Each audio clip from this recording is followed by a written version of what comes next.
All right, the first principle of graphic design that I want to take a look at, and that is the organization of the information that you want to have inside your layout. And arguably, this could be the most important lesson in the entire course. It's really the bedrock of proper communication and all that problem solving that, of course, we discussed previously.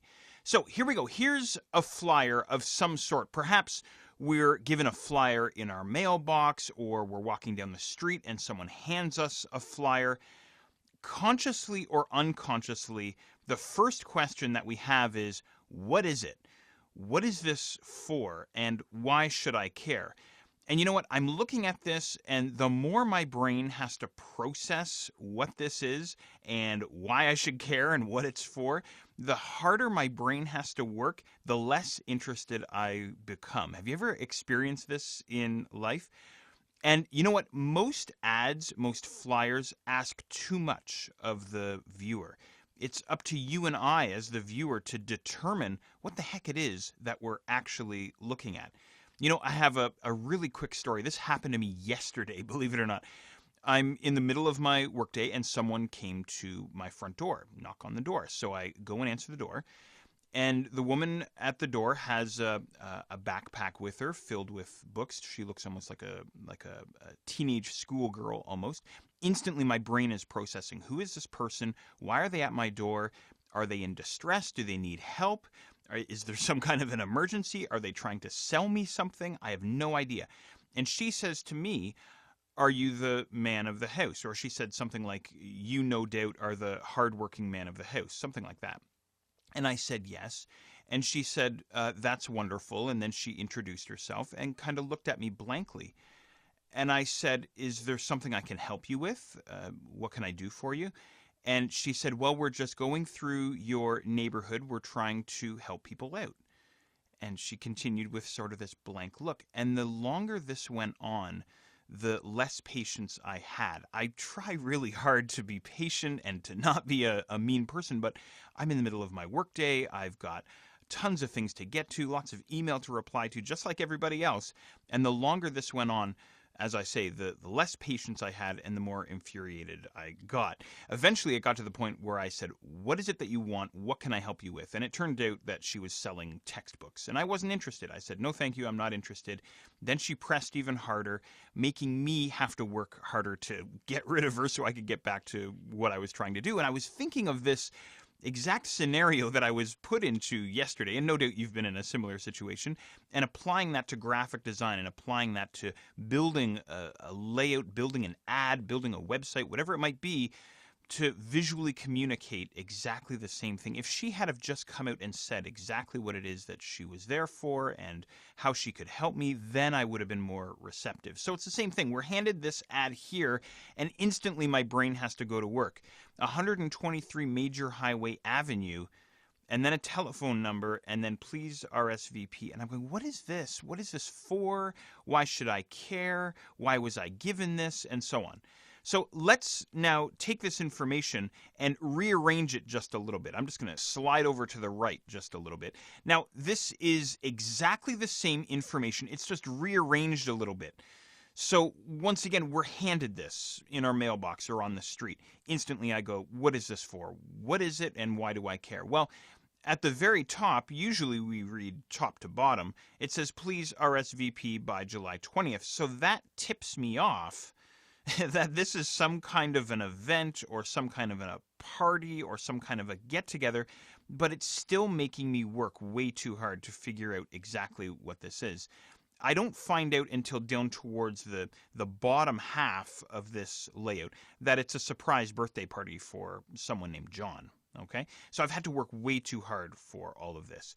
So let's continue moving over towards the right. Here's the third example that we have. Again, all the same information. All I've done is I've simply restructured the information. I've changed the way that the information is organized.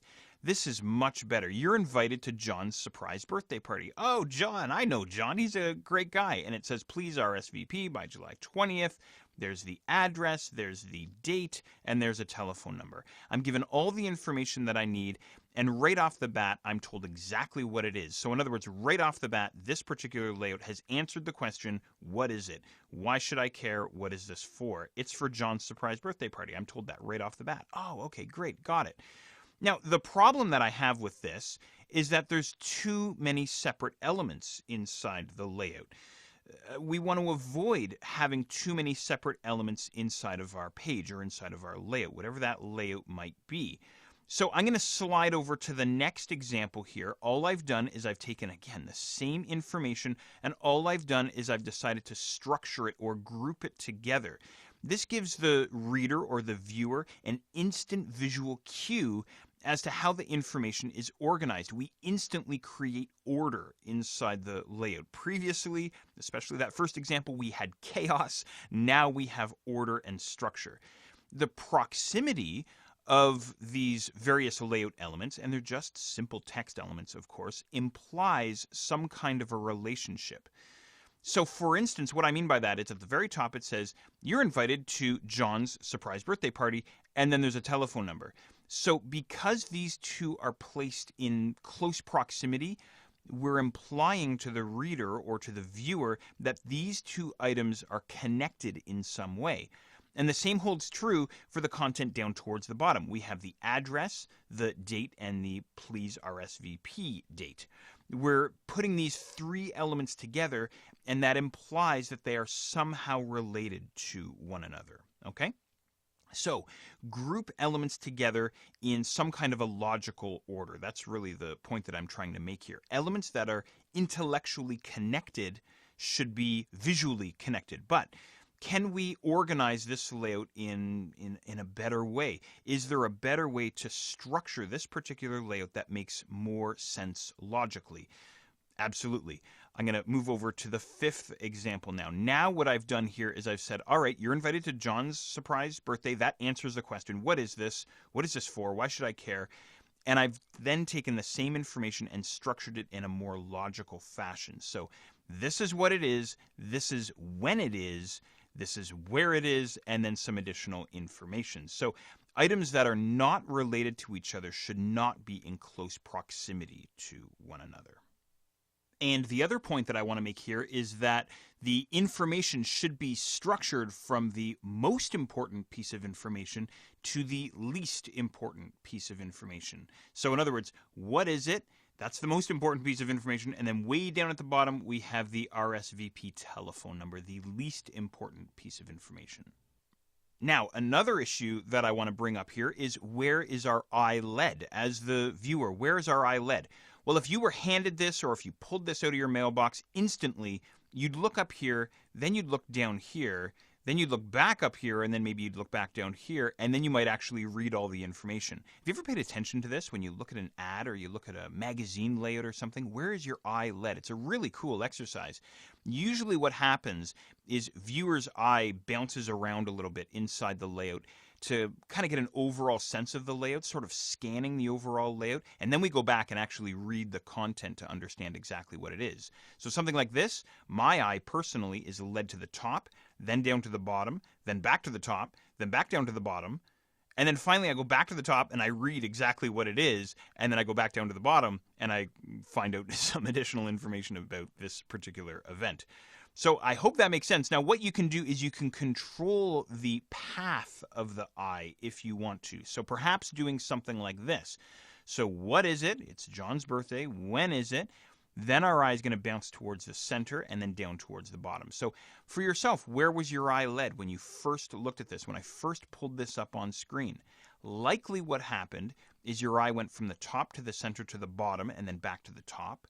Or possibly what happened is your eye went from the top right to the bottom, back to the middle, and then possibly back to the bottom or back to the top. So your eye's bouncing around inside the layout.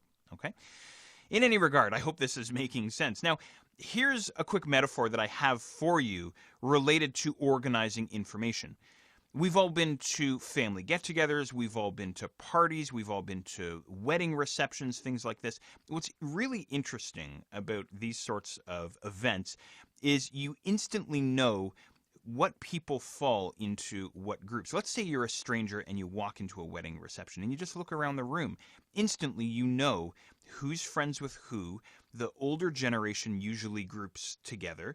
The young kids are always running around playing with each other. So as social creatures, we naturally group together with other people that we're comfortable with. Now think about this when you're actually laying out a design. We want to apply the same approach. We want to naturally group content together that makes sense, that naturally fits together.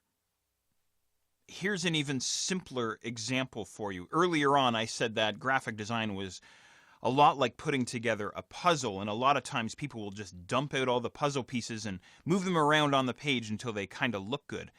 Well, rather than just moving chaos around, if that makes sense, why not start to create some kind of order, some kind of structure? At least in this example, it's a little bit more structured than the previous example where we started over here with these blocks on the left. So there's a little bit more structure here.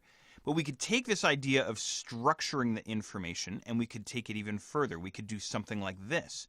Now with something like this, instantly, even though we have 3 different colors at play, you and I know that the information here on the left, or the content, or the colored blocks on the left-hand side, are related to one another and are unrelated to the blocks that we have over on the right. Okay, we just know that instinctively or instantly when we look at the layout.